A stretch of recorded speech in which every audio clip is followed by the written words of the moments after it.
자, 주식 해소물 전문가 션타임입니다. 반갑습니다.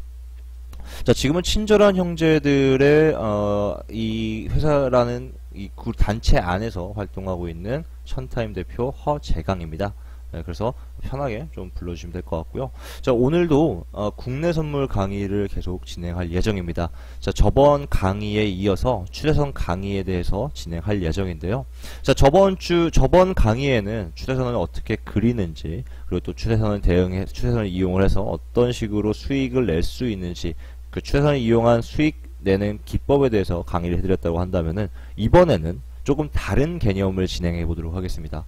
자, 추세선을 이용을 해서 추세선이 깨졌을 때 나올 수 있는 그 흐름을 대응할 수 있는 그 방법을 가르쳐 드리려고 하는데요. 오늘 강의 주제는 추세선 이탈 강의라고 보시면 될 것 같습니다. 추세선 이탈 판단법입니다. 추세선 이탈 판단법. 자, 저희가 오늘 강의 주제를 진행을 하면서요. 이게 강의는 이게 총 4개의 소주제를 가지고 이제 강의가 진행될 건데요. 첫 번째는 추세 끝은 역추세. 그리고 두 번째, 추세 이탈 판단법에 대해서. 그리고 세 번째, 30분봉 혹은 일봉에 대해서. 그리고 네 번째, 마지막으로 역추세 대응법에 대해서 강의를 이 순차대로 진행을 하도록 하겠습니다. 자, 먼저 추세선 이탈이라는 것을 배우기 전에 왜 우리가 추세선 이탈 판단법에 대해서 배워야 되는지에 대한 부분 명확하게 좀 알고 넘어가 보아야 될 것 같습니다. 단순히 추세선 이탈했다 해서 추세가 끝났구나 라고 판단을 내리기 위해서 추세선 이탈 판단법을 배우는 게 아니라, 자, 추세 끝은 역추세를 이루기 때문에 우리가 추세 이탈 판단법에 대해서 명확하게 알고 넘어갈 필요가 있습니다. 자, 바로, 제가 저번 그 기술적 분석의 원리, 기술적 분석의 철학이라는 주제를 가지고 강의를 진행했을 때, 기술적 분석의 3원칙에 대해서 강의해 드렸습니다. 이거 다 내용 기억하실지 모르겠습니다. 자, 기술적 분석의 3원칙에 보면은요, 자, 첫 번째로는 가격 움직임은 모든 경제 상황을 나타낸다 라는 그런 내용이고요. 두 번째, 가격 움직임은 추세를 이룬다. 자, 그래서 우리가 추세를 배울 필요가 있는 게, 항상 모든 시장 움직임은 추세를 이루기 때문에 일정한 라인을 가지고 지지와 저항을 이루어가면서 추세를 이루면서 상승하고 하락하기 때문에 우리가 추세선에 대해서 명확하게 알 필요가 있는 거죠. 자, 그리고 마지막 가격은 항상 과거를 반복한다. 이 내용이 사실상 오늘 우리가 추세선 이탈을 배우는 중심 핵심 철학인데요. 자, 가격은 항상 과거를 반복한다라는 말은, 즉, 좀 쉽게 설명하면은 항상 올라가는 것 끝은 항상 내려오고, 내려가는 것의 끝은 다시 올라가고, 가격은 항상 위아래로 흔들면서 반복한다라는 부분이죠. 그래서 우리가 추세선 이탈을 배우려고 하는 이유는요, 추세 끝은 항상 역추세가 시작되는 시점이기 때문에 그렇습니다. 우리가 흔히 변곡점이라고 표현을 많이들 합니다. 자, 우리가 가장 짜릿할 때가 언제예요? 시장 대응하면서 가장 짜릿할 때가 언제입니까? 언제예요? 여러분들은 잘 모르겠습니다. 하지만 전 개인적으로 이렇게 생각해요. 내가 역추세 끝부터, 그러니까 저점에서 매수 들어가서 고점에서 팔 때, 한마디로 무릎에 들어가서 어깨에 팔 때 가장 좀 짜릿함을 느끼죠. 뭐 아직까지 뭐 추세 대응하셔서 추세 수익을 내보신 분들은 있고, 또 추세에 대해서 좀 비관적이어서 난 단타 대응만 하겠다 하시는 분들도 계실 겁니다. 하지만 제가 오랜 시간 동안 거래를 진행을 해본 결과, 가장 짜릿했던 순간은 언제였냐면요, 한 번에 200틱, 300틱, 400틱, 더 나아가서 1000틱 가까이 수익을 냈을 때, 그때 가장 좀 짜릿했던 순간이에요.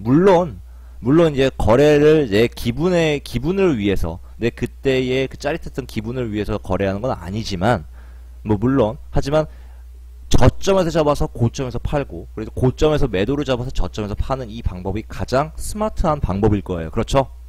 그 가장 고점과 저점을 찾아낼 수 있는 가장 좋은 방법이 바로 추세의 끝, 즉 추세가 이탈하는 시점을 판단하는 방법입니다. 정확하게 추세의 이탈 시점을 진단할 수 있으면 여러분들은 충분히 그 고점과 저점 매매가 가능해집니다. 그래서 우리가 사실 추세선 이탈에 대해서 배우는 거예요.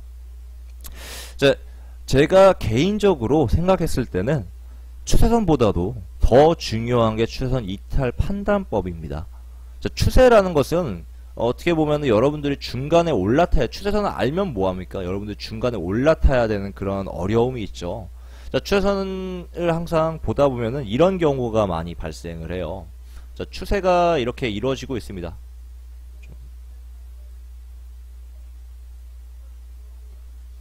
자, 추세가 이렇게 매수 추세가 이렇게 이어지고 있어요. 그럼 여러분들이 포지션이 없는 상황에서 지금 현재 매수 추세가 이어지고 있다는 것을 알고 있습니다. 근데 언제 들어갈 건데요? 애매하죠. 여기서 들어갈 겁니까? 여기서 들어갈 겁니까? 아니면 여기서 들어갈 겁니까? 아니면 여기서 들어가야 되는 겁니까? 참 애매하죠. 또 들어가려 그러면은 이게 여기가 고점인가? 너무 고점 매수인가? 아니면 또 내려오고 있으면 이게 또 이제 또 매도 추세가 시작되는 시점이 아닌가? 라고 많이들 생각하실 거예요. 네. 그렇죠. 여기서 들어가야 되는데 여기서 들어가실 거예요. 그러니까 추세선의 추세가 이루어지고 있는 과정 중에서 이 추세를 뛰어들기 위해서는 정말 과감한 용기도 필요하고요. 또 그만큼 심리적으로 강인한 멘탈이 필요할 겁니다, 아마. 그리고 정확한 분석 역시 필요하겠죠. 어디가 과연 추세선 지지선이 있는 자리인지 정확히 진단할 필요도 있을 겁니다.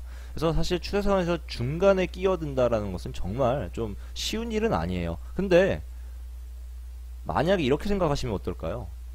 역추세가 시작되는 시점에서 여러분들이 진입을 한다면은 확실히 역추세, 추세가 끝나는 시점에서 매도 추세가 시작되는 그 순간 타이밍에서부터 들어간다면은 정말 이 추세라는 것에 대해 자신감이 붙겠죠. 그래서 사실 추세선 역추세 추세 도중에 올라타는 것보다 추세 이탈을 정확히 진단해서 역추세 대응하는 게 더욱 쉬운 수익 낼 수 있는 방법이다라고 생각하시면 될 것 같습니다. 자, 추세 이탈 판단법은 정말 간단합니다. 제 이제까지 강의를 여러 번 들어오신 분들은 추세선 이탈을 배울 때 제가 여러분들한테 진짜 머리가 귀에 딱지 얹도록 제가 계속 반복해드리는 문장이 있어요. 바로 추세 이탈 판단법은 캔들 시가의 위치. 다른 거 다 필요 없습니다. 캔들 시가의 위치다. 캔들 시가의 위치. 그냥 이것만 한 100번 외워보세요. 그러면은 오늘 강의는 다 배우신 거랑 다름없습니다. 거의 95%는 다 배운 거예요. 캔들 시가의 위치. 캔들 시가의 위치. 다시 캔들 시가의 위치. 이게 추세 이탈 판단법입니다. 자, 추세선 이탈과 마디값 돌파는 같은 의미를 뜻하고 있습니다. 이거 많이 헷갈리시는 분들이 계시는데, 자, 추세선 이탈 판단하는 방법과 지금 이 그림처럼 이탈하는 판단하는 방법과 또한 이 마디값을 돌파했느냐 마느냐의 기준 자체는 또 동일하게 추세선 이탈 판단법을 기준 잣대를 들여 먹을 수가 있어요. 자, 다만 한 가지 틀린 점이 있는데 바로 제가 이제까지 진행했던 강의에서 단순히 캔들 시가의 위치에 대해서만 이렇게 가르쳐 드렸다고 한다면은 이 국내 선물 거래를 진행할 때 있어서는 이 캔들 시가의 위치도 중요하지만 더 중요한 게 바로 이 30분봉과 1봉을 이용한 추세선 이탈 판단법이 다르다는 점이에요. 네. 자, 해외 선물 같은 경우에는 큰 추세만 봅니다. 해외 선물 같은 경우에는 큰 추세만 가요. 그래서 제가 저번에 강의해드렸던 내용들 중에 이런 내용들이 있을 거예요. 그냥 무조건 차트는 분봉 이런 거 다 필요 없이 다 그냥 360분봉만 보라고 말씀드립니다. 그래서 360분봉을 봐서 이 360분봉에서 캔들의 시가가 추세선 이탈하면, 이건 지금 예시로 그려드리는 거예요. 캔들의 시가의 위치가 이탈하면은 이건 무조건 역추세가 나온다. 이거는 지금 제가 추세선 임의로 그려드리는 겁니다. 임의로. 그럼 반대로 이제 역추세가 나오는 시점이다 라고 제가 주장을 합니다. 그래서 다른 것들은 다 이제 어렵게 생각하실 필요 없고 그냥 복잡하게 생각하실 필요 없고 무조건 360분 보세요. 그리고 거기서 추세선이 이탈했을 때 역추세가 나옵니다 라고 말씀드리는데, 국내 선물은 조금 틀려요. 왜? 우리가 30분봉과 1봉 차트를 보기 때문이죠. 자, 해외 선물은 하루에 23시간 흘러가는 거에 비해 국내 선물 시간은 언제부터 몇 시부터 몇 시까지입니까? 오전 8시 반부터 오후 3시 반까지 이렇게 총 6시간 반이 진행이 되죠. 6시간 반. 6시간 반 맞죠? 네. 3시간, 3시간, 6시간 반. 6시간 반이 진행됩니다. 하루 23시간이 흘러가는 해외 선물 시장과 상당히 틀려요. 그래서 우리가 360분봉을 본다라는 것 자체가 의미가 없어요. 360분봉은 몇 시간이에요? 6시간이죠? 6시간. 근데 6시간 차트를 보면은 결국에 뭘 보는 거가 똑같아요? 일봉 보는 거가 똑같죠? 일봉이에요. 일봉이 하루 6시간 반 걸려서 형성되잖아요. 그래서 일봉 보는 것과 360분봉 보는 게 동일해요. 그러면은 좀 더 디테일한 움직임을 보기 위해서 우리는 오히려 30분봉을 택했다. 이 30분봉은 제가 늘 말씀드리지만 국내 선물 차트에서만 이용합니다. 자, 해외 선물 차트에서는 저는 개인적으로 30분봉 차트를 절대 이용하지 않습니다. 그 부분만 알아두시면 될 것 같고요. 물론 전문가들마다 보는 시각은 틀리다는 점은 좀 인지해 두시길 바랍니다. 제가 보는 이 추세라는 것은 중장기적 단기 추세가 아닌 진짜 추세가 나왔을 때 200틱 내지는 더 나아가서 500틱, 더 나아가서 1000틱 가까이의 그 큰 추세의 방향성을 얘기하고 있기 때문에 뭐 이렇게 마이너 추세, 30분봉으로 보는 추세는 보지 않습니다. 다만 제가 국내 선물 강의를 처음 진행할 때 국내 선물 그 매매법의 가장 유리한 매매법이 뭐라고 말씀드렸죠? 바로 데이 트레이딩. 데이 트레이딩 중에서도 어떤 트레이딩? 어떤 기법? 바로 하루의 일봉과 하루의 고점과 저점을 잡아내는 고점 저점 매매 방법이 가장 유리하다라고 말씀드렸기 때문에 이렇게 30분봉 차트 그리고 조금 마이너 추세를 보는 경향이 있다라고 생각하시면 될 것 같습니다.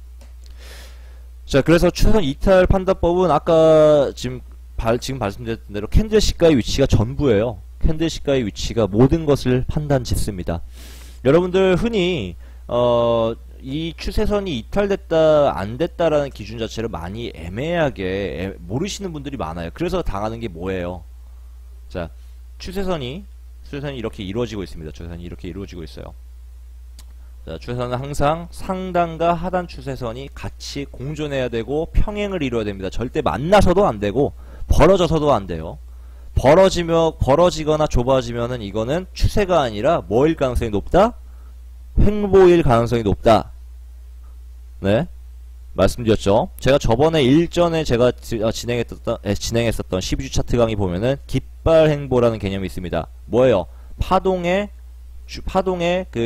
값이 점차 줄어들고 있는 형태를 바로 깃발 횡보 형태라고 그랬죠. 이건 뭐라 그랬어? 추세예요, 아니에요?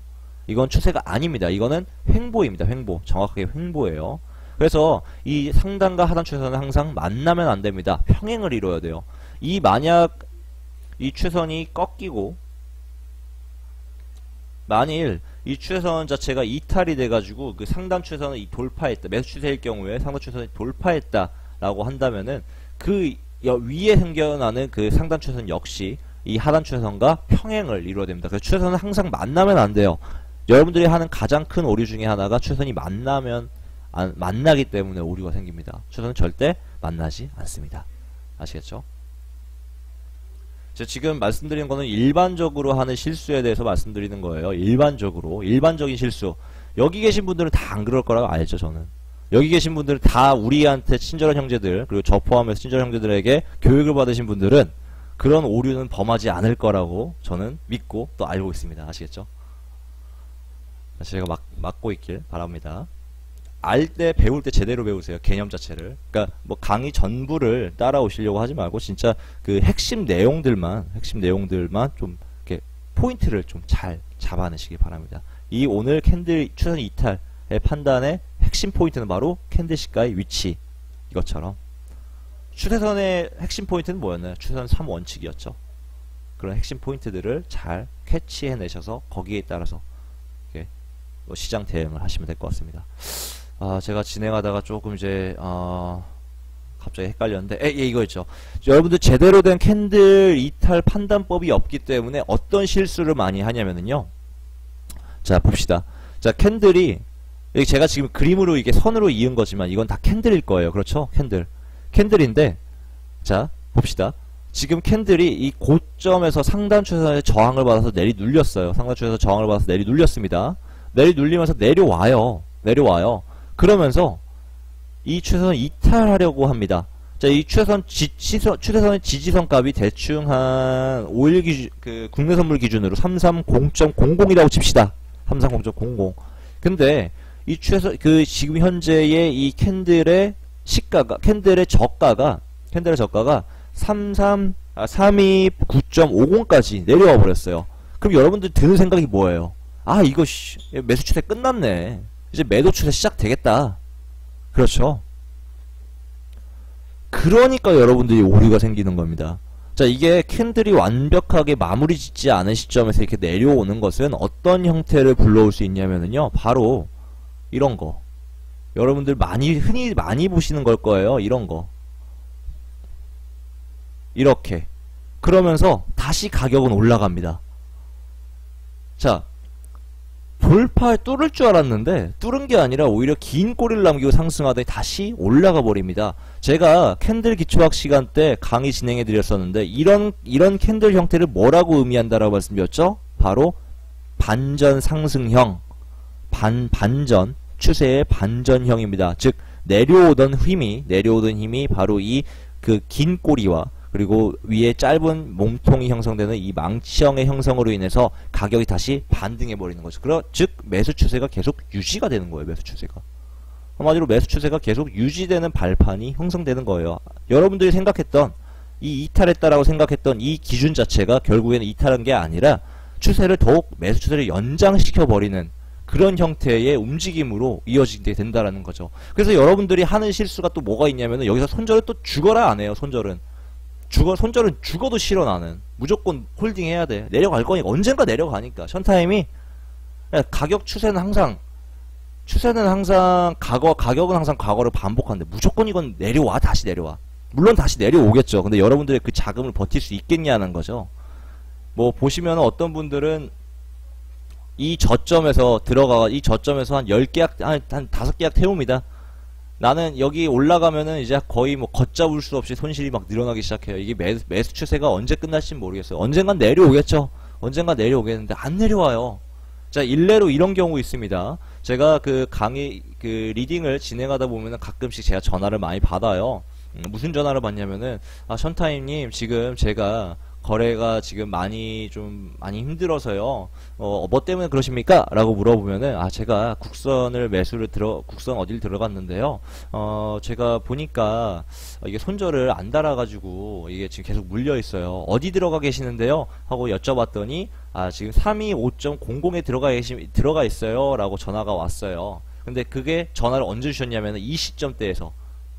대충 한 이때쯤, 그러니까 한 여기서 들어가셨다고 하더라고요. 325점이니까. 이때 연락을 주셨어요, 나한테. 이때 다시 내려올 줄 알았대요. 그래서 여기서 본전 청산도 안 하고 계속 들고 계셨대요. 올라간다 싶으니까 너무 불안한 거야. 그래서 나한테 다시 전화를 하셨어요. 그 뒤로 한 2, 3일 더 전화하셨었어요. 계속. 언제 내려가니까? 언제 내려갈까요? 안 내려갈까요? 올라갈까요?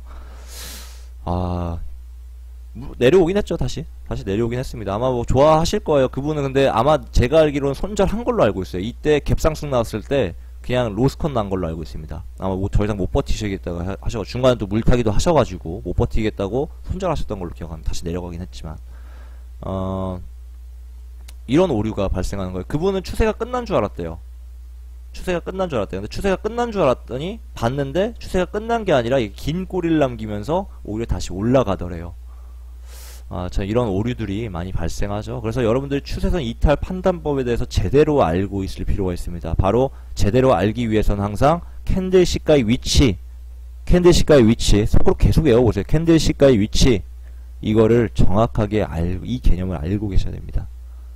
캔들시가의 위치가 캔들이 끝나지 않은 상황에서, 다음 캔들이 나오지 않는 상황에서 거기에 추세를 이탈했다 판단하고 들어가는 것은, 즉 여러분들이 휩소라는 것을 다른 말로는 세력들의 장난이다라고 얘기를 하거든요. 세력들의 장난에 그냥 당하는 거예요. 장난질에 당하는 거예요. 여러분들 세력한테 당하는 이유가 있습니다. 기준이 없기 때문이에요. 기준을 세우세요. 기준을. 자, 30분봉과 1봉에서 추세선 이탈 판단하는 방법이 조금씩 틀립니다. 자, 먼저 30분봉은요. 반포인트 구간, 즉 10틱 구간 이상에서 캔들의 시가가 형성되었을 때 이걸 완벽하게 추세선이 이탈했다라고 판단을 짓는 거예요. 다시 말해서 자, 추세선이 이러고 있습니다. 추세선이 이러고 있어요.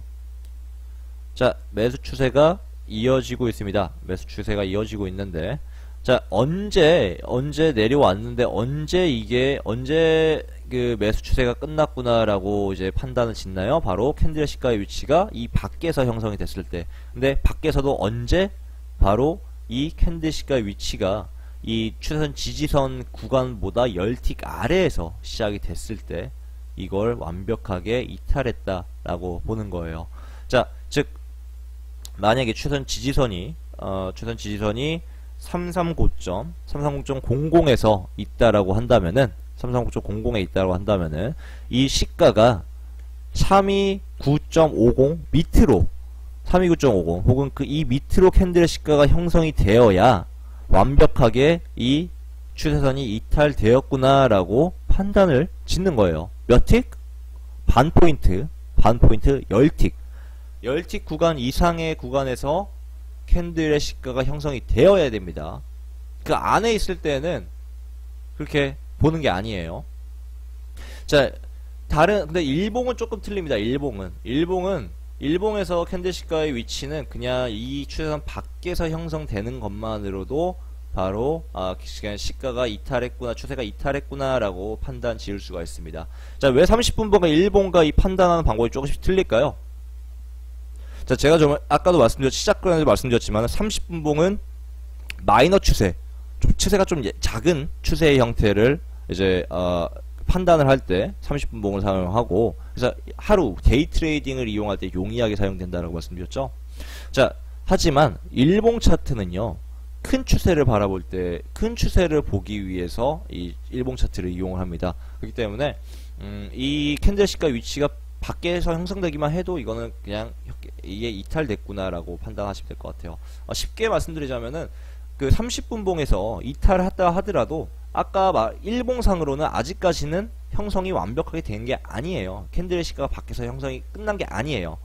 자, 30분봉 차트와 일봉 차트라고 해서 추세선이 다른 건 아니겠죠. 같은 추세를 이루고 있겠죠. 일봉 차트는 매수 추세를 가리키고 있고 30분봉 차트는 매도 추세를 가리키고 있고, 이게 말이 다 됩니까?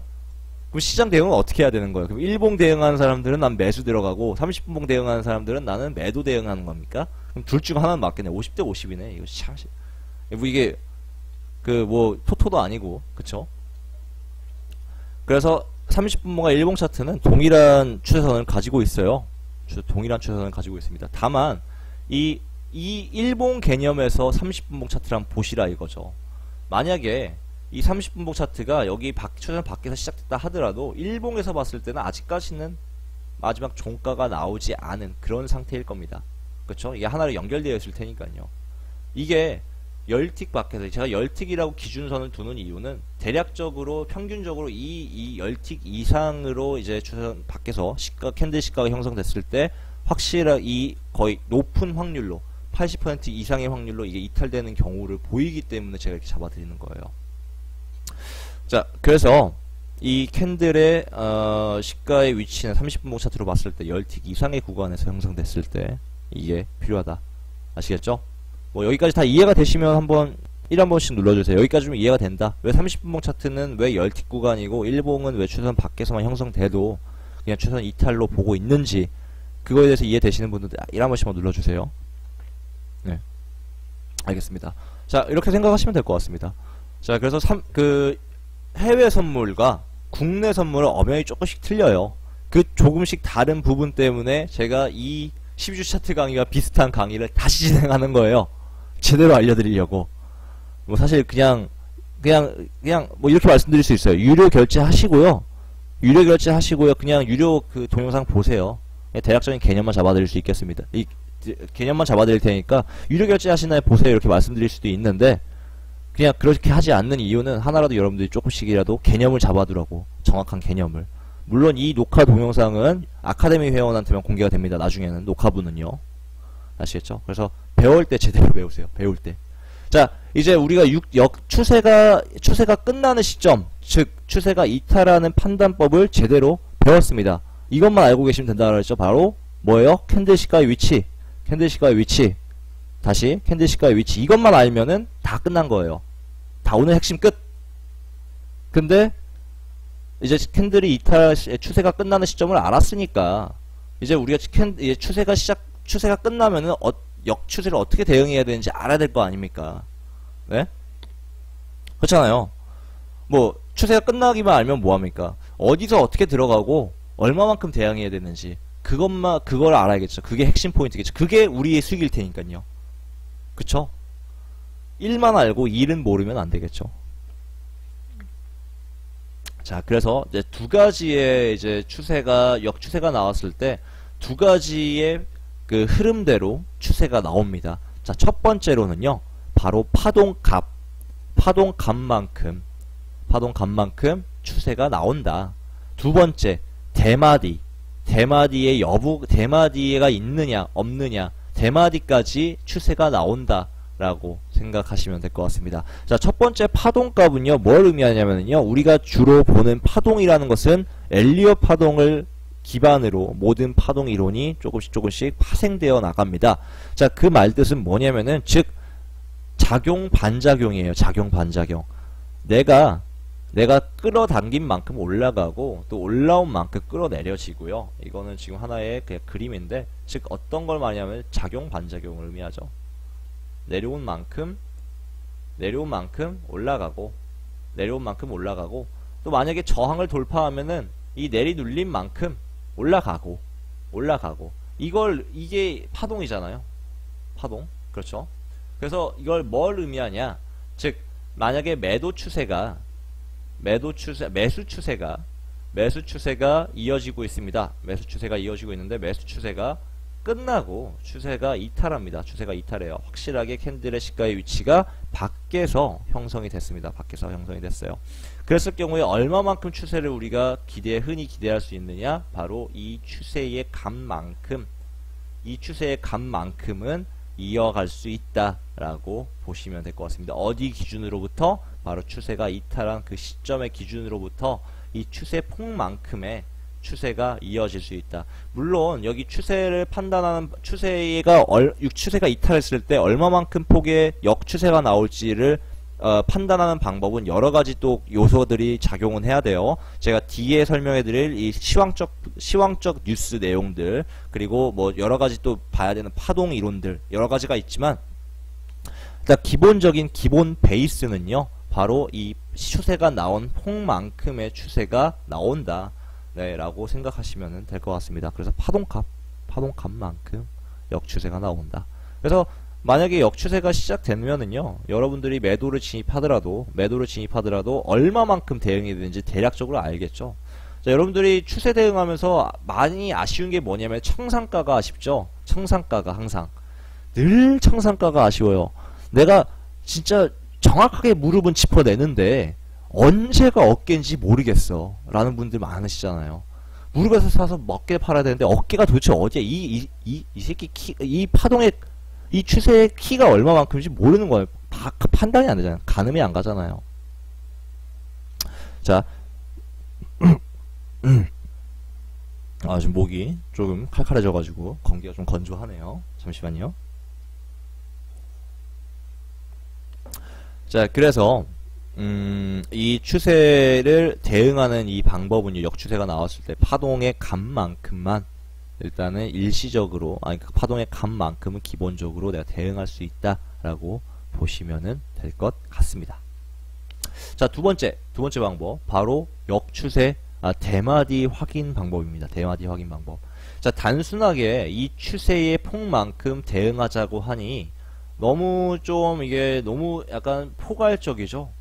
이게 추세가 이게 딱 떨어지는 것도 아니고, 어느 순간에는 이 역추세가 나오는 게 또 반전돼서 어느 순간에 또 역추세, 또 매수 추세가 나올지도 몰라. 이러다 또 매도 추세 나오다가 또 어느 순간에 갑작스럽게 매수 추세가 이어질 수 있습니다. 그게 어떤 요인에서든, 그게 대마디든 아니면 시황적 요소든 갑작스러운 이렇게 역추세의 흐름은 나올 수는 있습니다. 그럴 때 너무 아쉽겠죠. 난 100틱, 200틱 수익 중이었는데 갑자기 도로 손실로 마감이 돼버렸어. 그 한때 기분 좋았는데 200틱, 300틱 수익이어가지고 진짜 막 기분 째졌는데 알고 보니 또 이게 갑자기 역추세 흐름이 또 반전 상승해가지고 또 이제 그 손실 마감해버렸어요. 그럼 정말 아쉽잖아요. 그래서 여러분들이 역추세 대응을 할 때 기준을 세우셔야 되는 게 아까 첫 번째로 잡아드렸던 게 추세의 폭만큼, 그리고 두 번째 바로 대마디 여부입니다. 자, 대마디를 판단하는 방법은 제가 마디값 그 강의 진행했을 때 마디값 강의에 다 기술에 나왔습니다. 마디값 강의 확인해 보시면 될 것 같고요. 마디값 강의는 그 카페에 올려져 있습니다. 자, 그래서 이 추세의 폭만큼 내려오지 않는다고 하더라도 이 근처에 대마디가 있다라고 한다면 한 차례 여기서는 반등할 수 있다라는 그 위험 부담을 거기에 대한 리스크를 항상 인지하고 계셔야 돼요. 그래서 제가 항상 말씀드리고 싶은 게 만약에 추세를 대응했을 경우에 두 계약 혹은 다계약을 들어가셨을 때 대마디 부근에서는 한 차례 청산하실 필요가 있다라고 잡아드리는 부분이에요. 그래서 제가 항상 추세 대응을 할 때 보면은 1차 청산이 항상 존재합니다. 1차 청산이 항상 존재하고, 그리고 나서 전체 청산이 있죠. 보면은 1차 청산 드리고 2차 청산도 드리고 또 전청 자리는 또 따로 잡아드리는 경우가 있어요.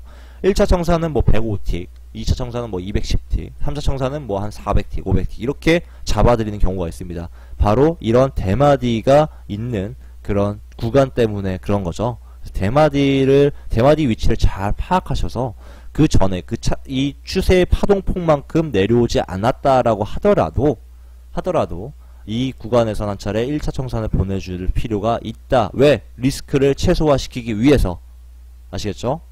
리스크라는 것은 항상 존재합니다. 자, 그 리스크를 조금이나마 줄이기 위해서는 여러분들이 이런 기준 원칙들이 필요해요. 그리고 또 추세를 어느 만큼 이상 보지 않는다? 바로 이 역추세가 나왔던 그 전 추세의 폭만큼 그 이상은 보지 않는다. 만일 대마디를 뚫고 내려온다 하더라도 이 추세 폭 이상만큼은 보지 않는 거예요. 아시겠죠? 이 두 가지는 명확하게 머릿속에 넣어두세요. 역추세가 나왔을 때 역추세 시작점부터, 고점이 아니라 역추세 시작점부터 이 추세의 폭만큼 대응한다라고 생각하면 될 것 같은데, 대마디가 있었을 때는 1차 청산을 한 차례 보내고, 그리고 마지막 전청 자리는 항상 이 추세폭을 넘어가지 않는 선에서 추세 대응을 한다라고 생각하시면 될 것 같습니다.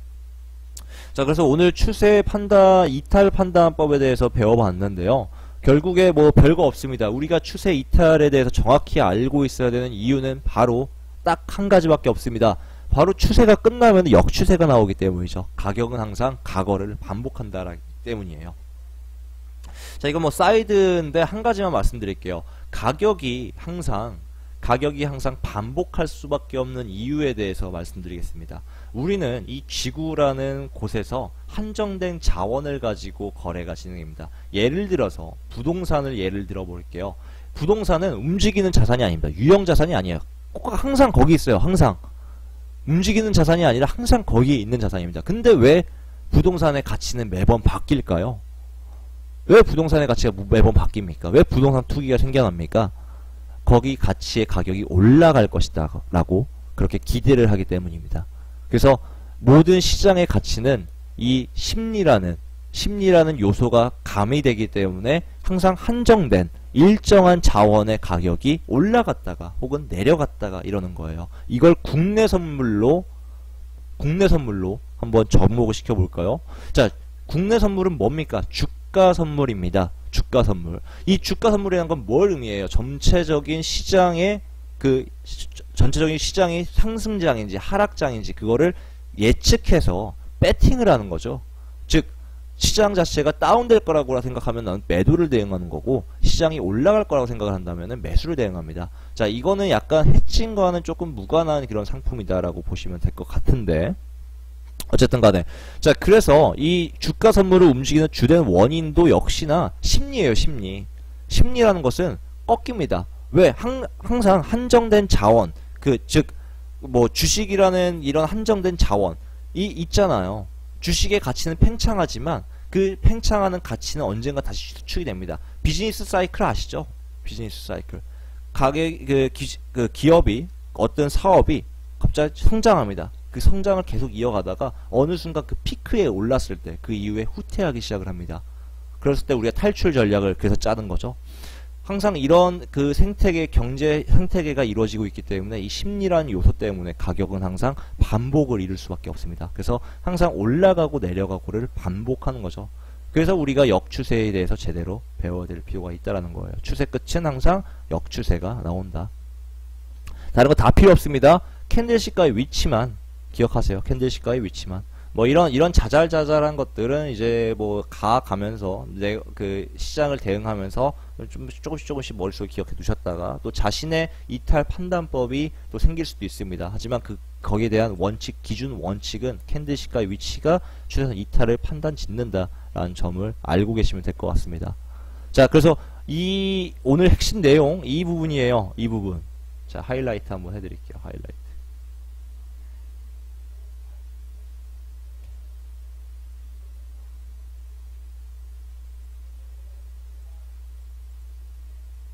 자, 이거 하나만 제대로 배워가시길 바랍니다.